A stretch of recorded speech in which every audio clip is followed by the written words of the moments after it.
Welcome to the secret of the stars. Once upon a time, there were 4 cute little rabbits named Flopsy, Mopsy, Cottonball Tail, and Peter. They lived with their mommy rabbit in a sandbank under the roots of a big fir tree. One morning, Mama Rabbit said to the bunnies, "Babies, today you may go out into the field or play along the path, but you must not go to Mr. McGregor's garden, where your father met with misfortune and was made into a pie by Mrs. McGregor. Now, go and play, and don't be naughty, Mama is going out." When she had said this, Mother Rabbit put on her basket, took up her umbrella, and went through the woods to the bakery. She bought a loaf of black bread and 5 currant loaves. Flopsy, Mopsy, and Cottonball Tail were good rabbits, and they went down the path to pick blackberries. And mischievous Peter, once again, darted towards Mr. McGregor's garden, squeezing under the garden gate as he had done last time. As soon as he entered the garden, Peter's eyes lit up. The carrots he hadn't gotten to taste last time were showing their orange heads and seemed to beckon to him. Peter's mouth watered with desire, and he immediately ran over and ate several of them with relish. Next, he found a field of watery spinach, so he also nonchalantly feasted on it. But before he could eat for long, Peter felt that his stomach was not feeling well, probably because he had eaten too much too quickly. Just then, he heard familiar footsteps. Mr. McGregor carrying a hoe appeared. Peter was so scared that his heart jumped into his throat and he ran away. In his panic, Peter fell in the cabbage patch, managed to get up and keep running, and accidentally hung a sock on the tomato rack. By the time he got to the potato field, the other sock had fallen off. Without his sock, Peter ran faster, but he still panicked and completely forgot where the exit was. As he ran, Peter ran headlong into the net used to protect the raspberries. He struggled desperately, but the net got tighter and tighter, and his brand new backpacking pants got hooked. Peter cried out in despair, and his cries attracted some kindly robins. The robins chirped and encouraged him. "Peter, don't give up. Just twist and turn and you'll be free." Encouraged by the robins, Peter exerted all his strength and finally broke free from the net, but only his backpack pants stayed on the net. He couldn't care less about the pain, and rushed into the tool shed. The tool shed is full of all kinds of farming tools. Peter saw a barrel in the corner, and jumped into it without thinking. Mr. McGregor heard the commotion, walked into the tool shed, and began to search carefully.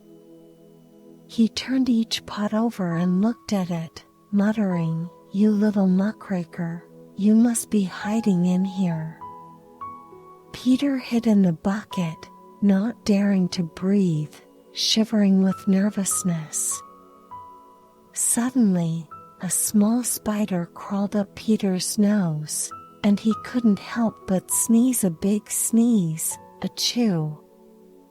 Mr. McGregor immediately followed the sound and reached out to grab Peter. Peter, quick as a flash, jumped out of the bucket and out the window, but accidentally knocked over a few pots of flowers. The window was too small for Mr. McGregor to get through, so he stomped his feet and turned around to go back to work. Peter sat on the floor, breathing heavily, his heart still pounding. He was dirty, tired, and scared, and had no idea where to go.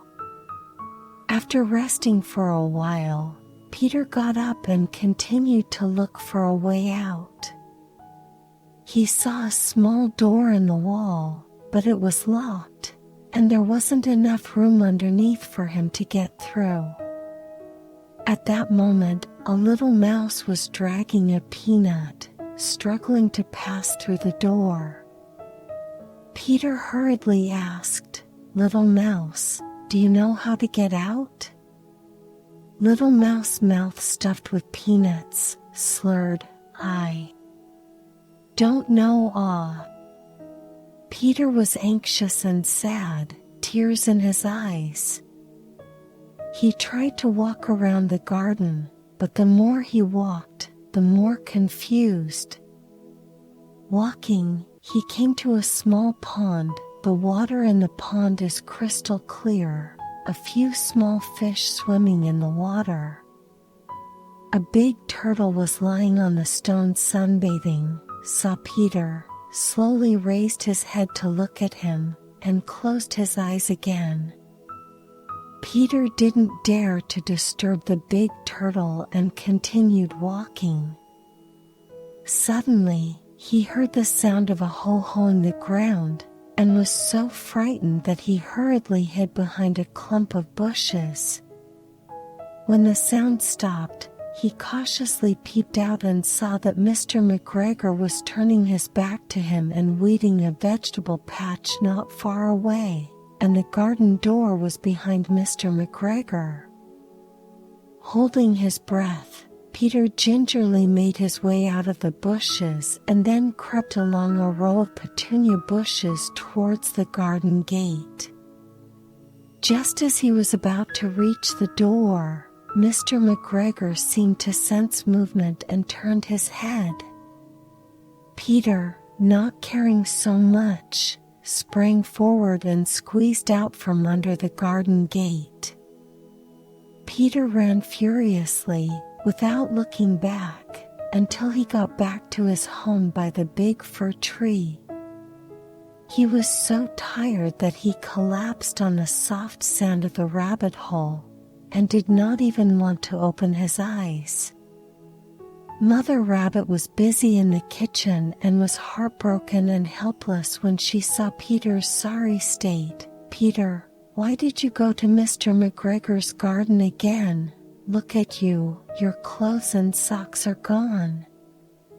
Peter breathlessly told his encounter to his mom. While making Peter a bowl of warm herbal soup, the mother rabbit said, You must be obedient next time, it's too dangerous in the garden."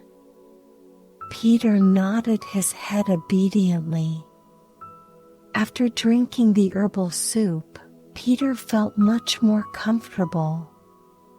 In the evening, Flopsy, Mopsy, and Cottonball Tail ate bread, milk, and blackberries and chatted happily. Peter didn't have much of an appetite, but he felt warm inside as he listened to his family's laughter. He secretly vowed that he would never sneak into Mr. McGregor's garden again, and would be an obedient little bunny. Before long, Peter went into sweet dreams with this determination. Do you like this story? Follow me. Here is a treasure land of fairy tales.